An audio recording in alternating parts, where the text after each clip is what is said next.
Welcome to Mac 21 in the TextPlus course.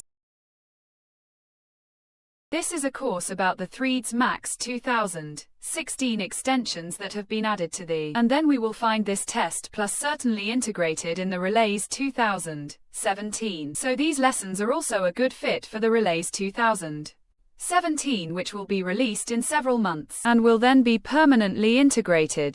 What is TextPlus?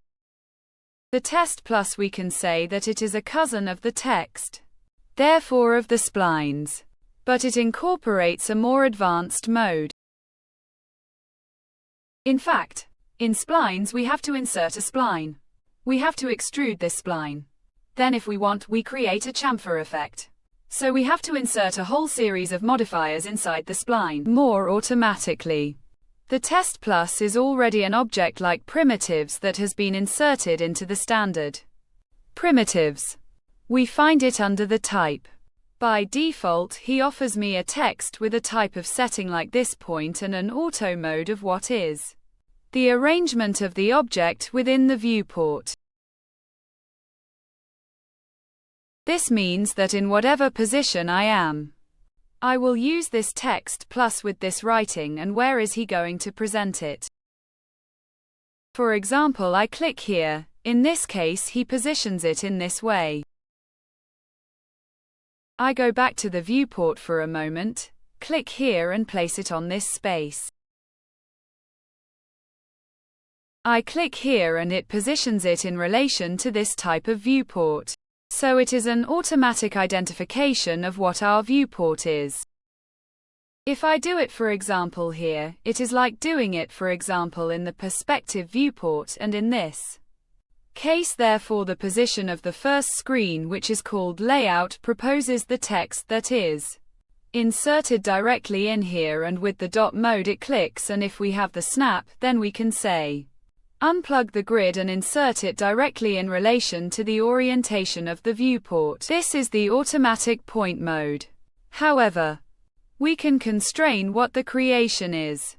So if I tell him for example XZ or XY, which would be the mode to be understood like the top, I can also click directly here, but he always does the plus test on the top view because I gave him this type of orientation.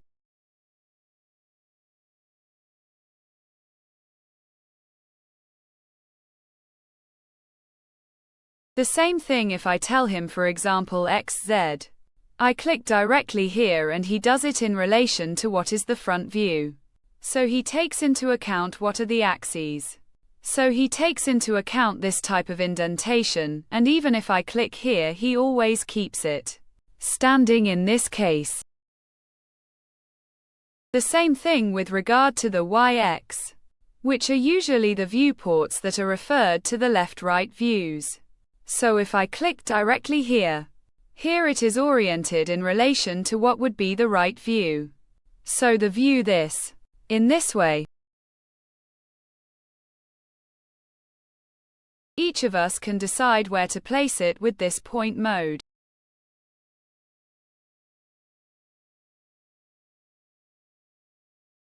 Then we have another mode called mode. In this case we put ourselves on the XZ region.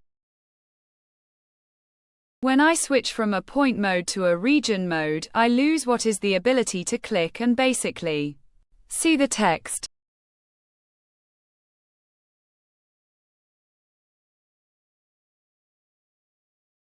You need to have this mode set up. Let me give an example. With the region mode, my advice is to click directly on a part and then hold down the mouse to extend this space. What happens? When our space is enough, I see the text. If our space is not enough, I cannot see the text, even if this text is written. So this is the possibility. I can also modify this space later. In addition, there are also in this case some keyboard shortcuts that can be, for example, the Control key, and the Control key always makes a square length and width. So it makes me, for example, 60-80 cm, 100-120 cm. We find them directly in here. Or we have the Alt key that gives me the possibility to also make an inversion of what is our text during creation.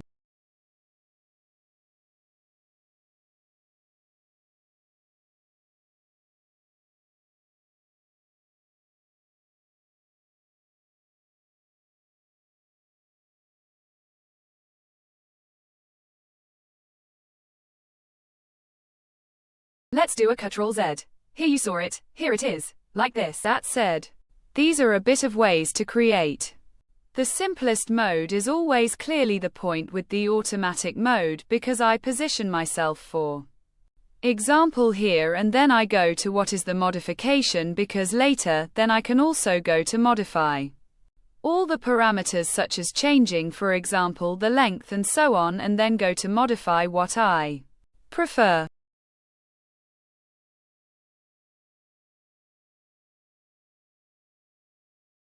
No one forbids me, once I have entered a text, to use what are the tools. For example, rotation.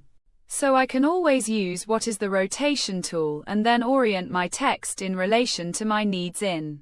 This way, I can edit it and move it within what is the viewport. Move. So I want to do a step directly on this point, and so I did a step directly on this point. In this way,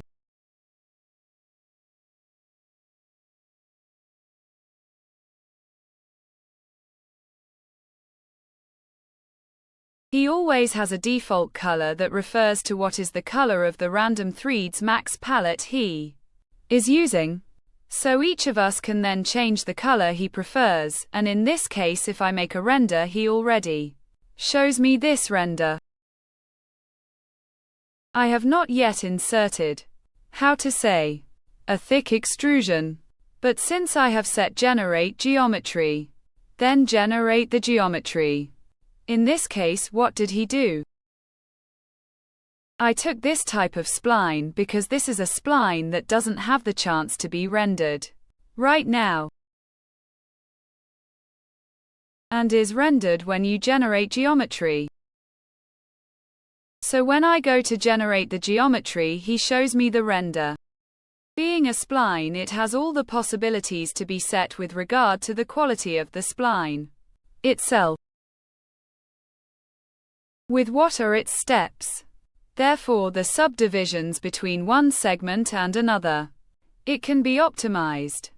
It can be adaptive. So it means that it has many vertices as far as the curve is concerned, and if you want to observe it, just put an edit spline on top of this element. Go inside those that are the vertices and then try to modify the vertices in relation to the steps that have been inserted. Here they are. So it shows you that between this and this, between this vertex there is no important subdivision. In this way, however, there is an important subdivision. By default, all splines have a step set to 5. If we want it a little more important, we bring it for example to 6, 2, 7. Clearly the render will then be a little heavier.